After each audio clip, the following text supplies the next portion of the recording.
Olá pessoal, meu nome é Eduardo Berardo, eu sou cuteleiro profissional. Quero convidá-los a conhecerem meu blog Berardo Facas Custom, onde eu publico fotos das facas que eu produzo, artigos técnicos de cutelaria e também vídeos como esse.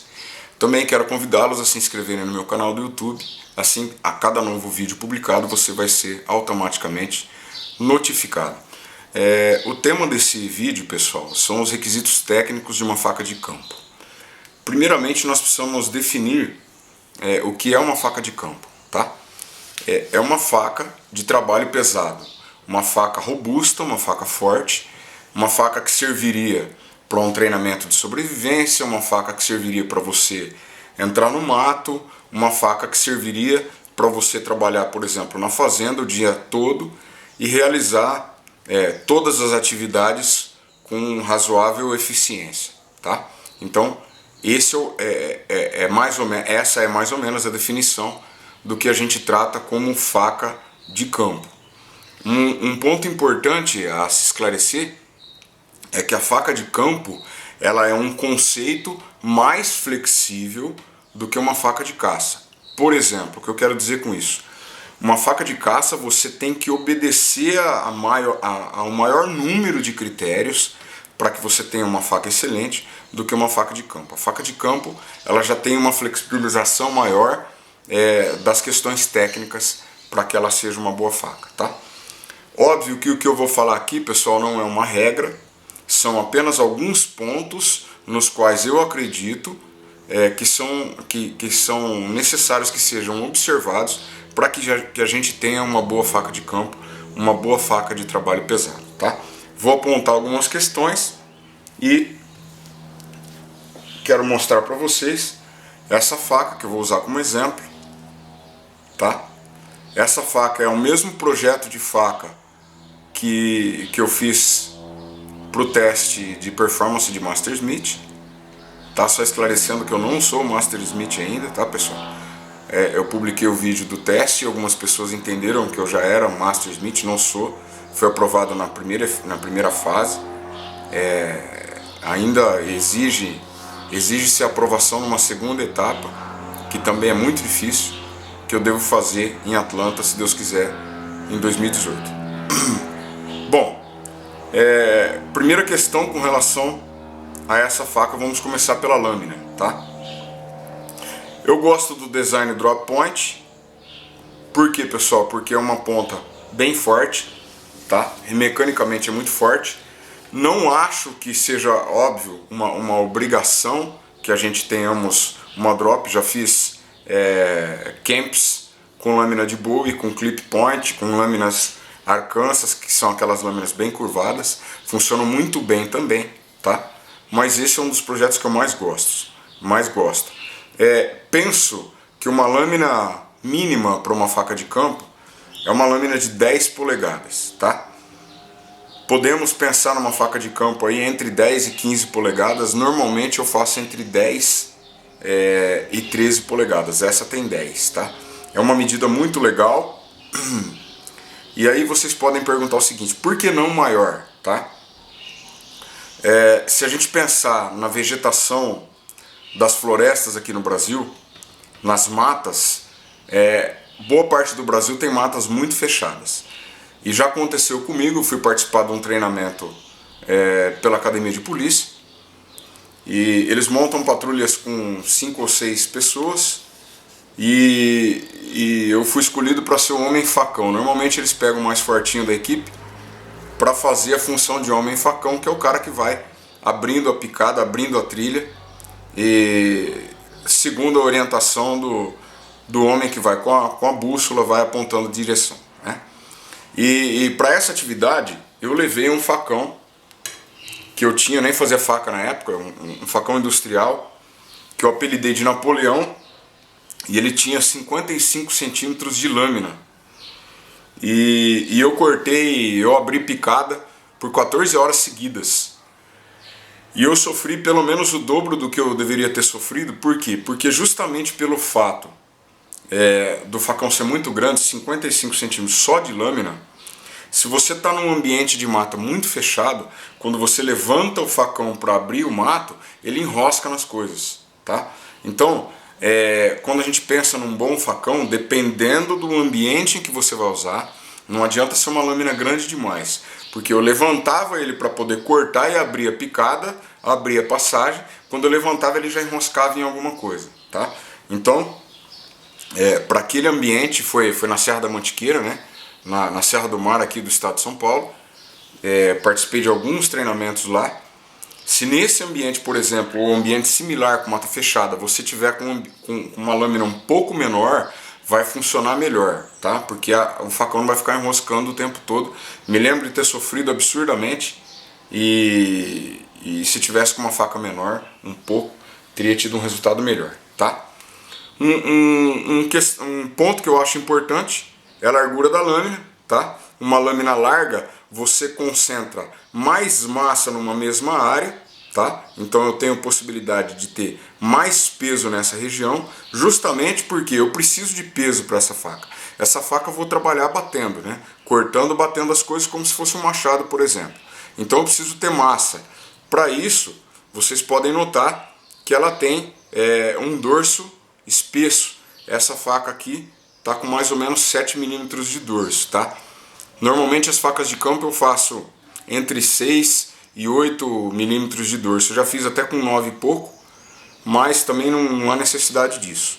Mas é importante que nós tenhamos, não pela questão da resistência mecânica, porque uma faca bem construída, você pode fazer uma faca de 4 milímetros de dorso que vai funcionar muito bem também, mas especialmente pela questão da massa, do peso, tá? Nós precisamos ter peso para a ponta dessa lâmina, para quando eu cortar, bater as coisas, bater cortando, tá? Eu tenho uma energia cinética maior e eu vou cortar as coisas com maior facilidade, tá? Então nós temos aqui uma lâmina de 10 polegadas, com mais ou menos 7 milímetros de dorso, tá? E uma lâmina larga, com praticamente 2 polegadas de largura, tá? Eu gosto de fazer esse dorso abaulado, porque numa atividade no campo, no mato, eventualmente você precisa trabalhar tocando, apoiando no dorso da lâmina.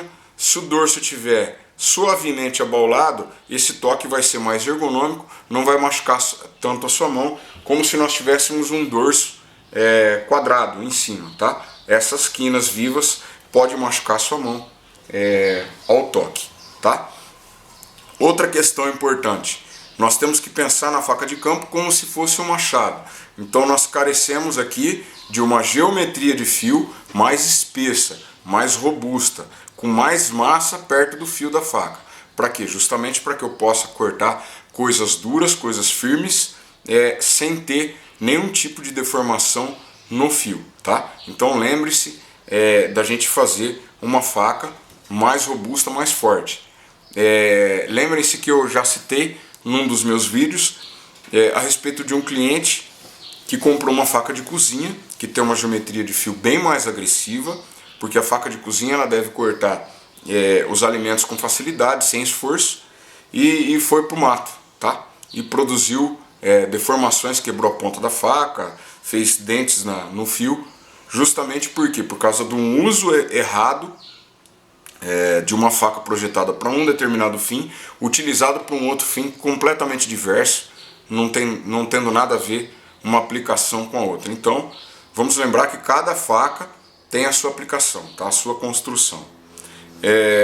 Um ponto importante aqui nessa faca é a questão do cabo, tá?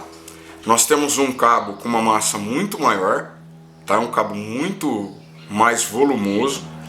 Já mostrei isso, vou mostrar de novo. Esse é o moldezinho que eu uso para fazer um cabo de faca de campo, uma faca de 10 polegadas, por exemplo. E esse é o molde que eu uso para fazer um cabo de uma faca de cozinha. Então, para vocês entenderem aqui a diferença, dá uma olhada aqui, ó. Olha a diferença de massa, tá? Eu tenho um volume muito maior na faca de campo do que na faca de cozinha. E nós podemos estar falando de duas facas da mesma medida, por exemplo, 10 polegadas de lâmina. Por que essa diferença, pessoal? A faca de campo eu não vou empunhar de diversas maneiras, tá? E quanto maior o volume do cabo, maior a superfície de contato com as minhas mãos. É uma faca que não pode escapar das minhas mãos de jeito nenhum. Se escapar, eu posso me acidentar. Então, para isso, quanto maior a superfície de contato da madeira do cabo, do material de cabo, qualquer que seja ele, com a sua mão, maior é a segurança de que esse cabo não vai escapar da sua mão. A diferença da faca de cozinha, o cabo tem que ser bem menos volumoso, porque a faca de cozinha a gente trabalha às vezes segurando assim, às vezes segurando mais para frente, a atividade de cozinhar você solta e pega a faca o tempo inteiro. Então, para que a faca de cozinha tenha um cabo confortável, é mais adequado que seja um cabo bem menos volumoso. Já a faca de campo não. É necessário que nós tenhamos um cabo bem mais volumoso. Mas, se vocês olharem por cima, por exemplo, vocês vão ver que não é um cabo muito grosso, né? Um erro bastante comum dos cuteleiros iniciantes fazerem um cabo muito batatudo. Isso é normal, né? Um cabo bolachudo enche a mão, fica ruim de pegar. Então, óbvio que isso tem um limite. Nós temos que encher a mão, mas na medida certa, não ficando uma empunhadura grossa demais, que aí não vai ter efetividade nenhuma em uso. Com base nisso, nós temos mais dois requisitos importantes aqui com relação à faca não escapar, tá? Das mãos. Aqui nós temos no fundo um passador de fiel, que é um tubo de aço inoxidável que eu passei. Esse aqui tem 1/4 de espessura, 6,35 milímetros, tá?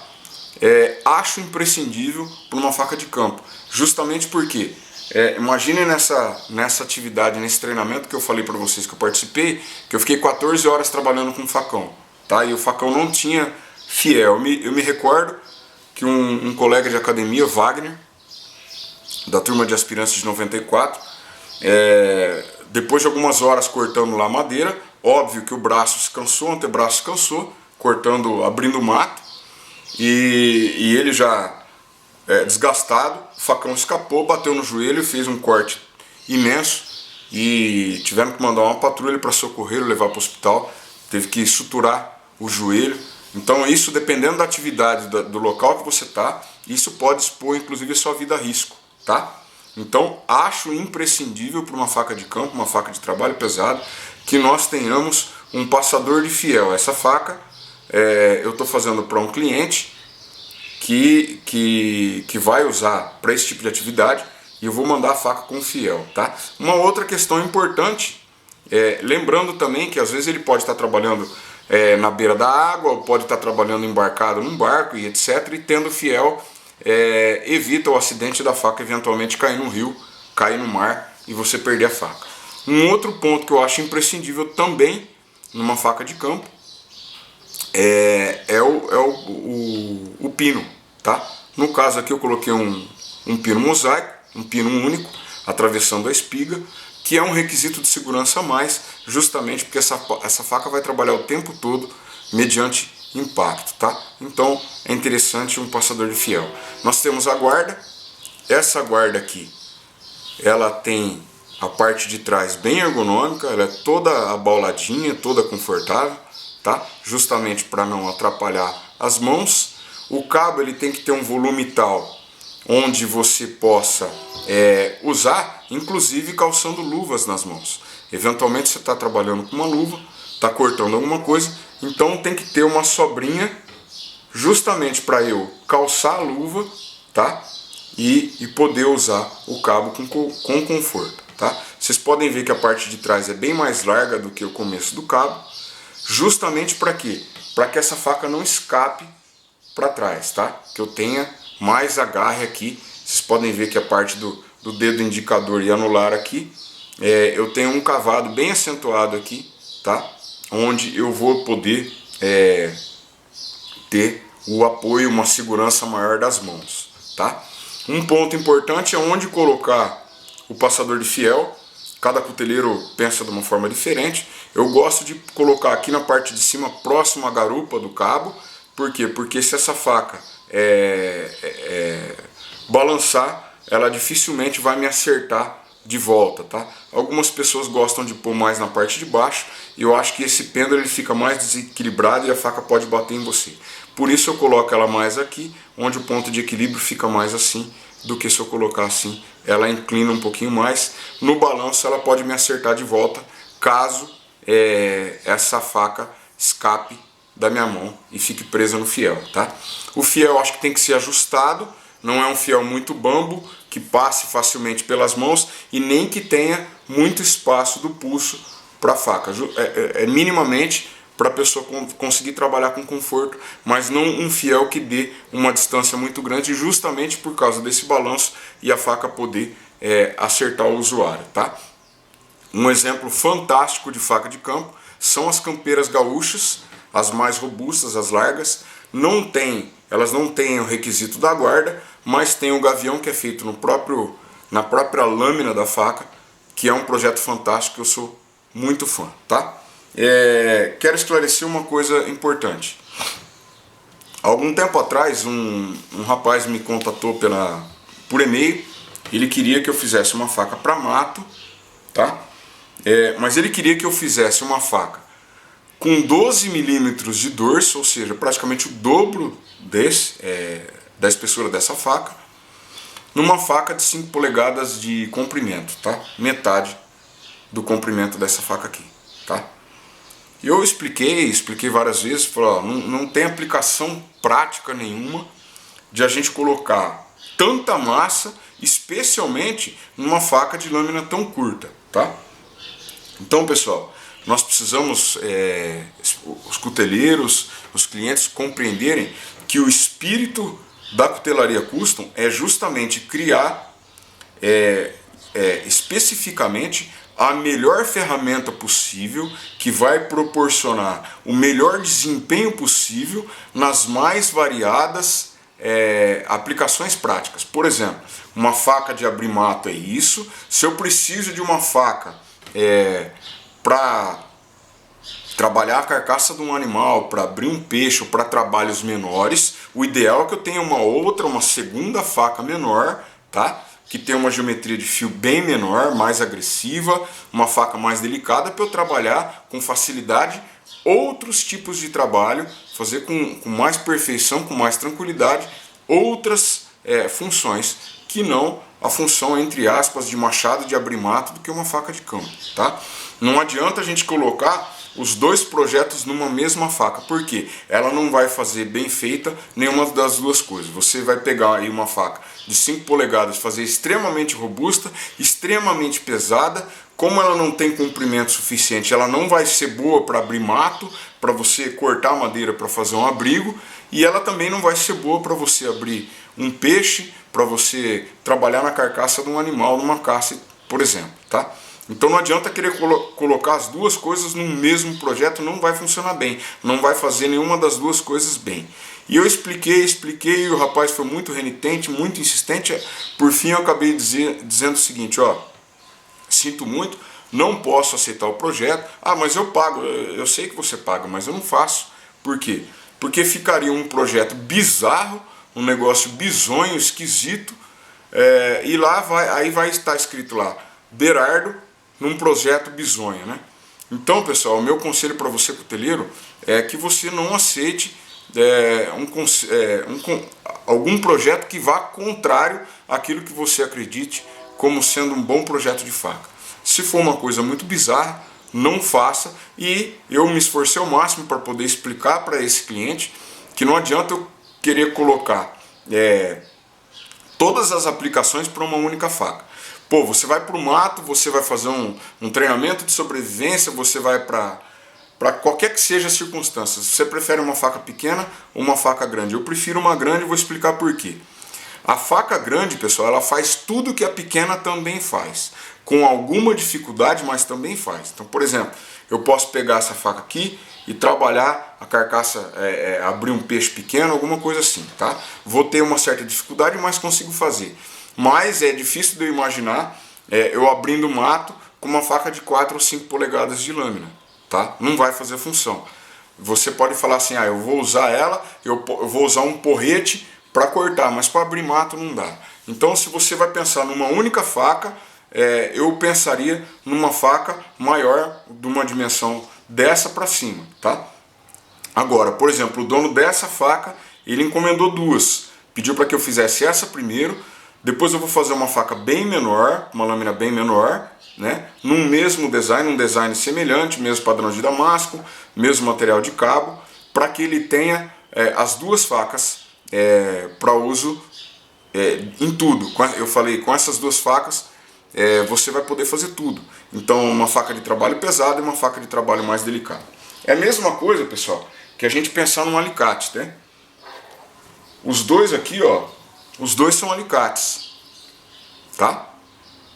Mas cada alicate tem uma função completamente diferente. Esse é um alicate de bico fino para trabalhar coisas delicadas. Eu não preciso de grande força, grande torque para trabalhar com esse alicate. Aí eu precisaria escolher esse para esse tipo de trabalho. E esse é um alicate para trabalho mais delicado, esse é um alicate para trabalho mais robusto. É isso que nós temos que ter em mente, tá, pessoal? Não tentem colocar tudo numa única faca, tá? Ela não vai fazer com excelência todas as missões, tá? Então, o meu conselho é uma faca para trabalho no mato, campo, sobrevivência, etc. Faça duas facas, dois projetos, uma para trabalho mais pesado, uma para trabalho mais delicado. Agora, se o cliente quiser uma única faca, sugiro que você oriente ele a ter uma faca grande, justamente pelo que eu expliquei. A grande faz tudo que a pequena faz, com uma certa dificuldade, mas faz. Já a pequena não faz tudo que a faca grande faz, tá bom? Só lembrando, pessoal, isso são apenas alguns apontamentos, é o meu ponto de vista, tá? Respeito, obviamente, sempre falo isso nos meus vídeos, respeito opiniões em contrário, tá? Respeito o posicionamento profissional e técnico de todos os cuteleiros, me esforço para sempre ter uma postura ética nesse sentido, tá? Isso são somente alguns pontos que eu acho que são imprescindíveis para que você construa uma boa faca de campo, tá? Lembrando que é um projeto mais flexível do que uma faca de caça, que exige-se mais apego a requisitos técnicos para que seja uma faca de excelência. Então, a faca de campo ela permite uma amplitude muito maior de interpretações do que uma faca de caça, por exemplo. Tá bom? Mais uma vez quero agradecer a vocês que têm acompanhado o meu trabalho, que têm prestigiado o meu trabalho. Divulgue esse vídeo nas suas redes sociais, mostre para os seus clientes, para os seus amigos, para que eles tenham um conhecimento mais aprofundado na cutelaria. Tá? Visite meu blog, se você quiser conhecer mais a respeito de cutelaria. Acredito que meu blog hoje seja uma das fontes de material técnico que tenha mais volume de material em língua portuguesa, porque nós temos pouquíssimo material em língua portuguesa a respeito de cutelaria. E se inscreva no meu canal do YouTube, assim você vai ser notificado a cada novo vídeo. Um grande abraço e que Deus abençoe vocês.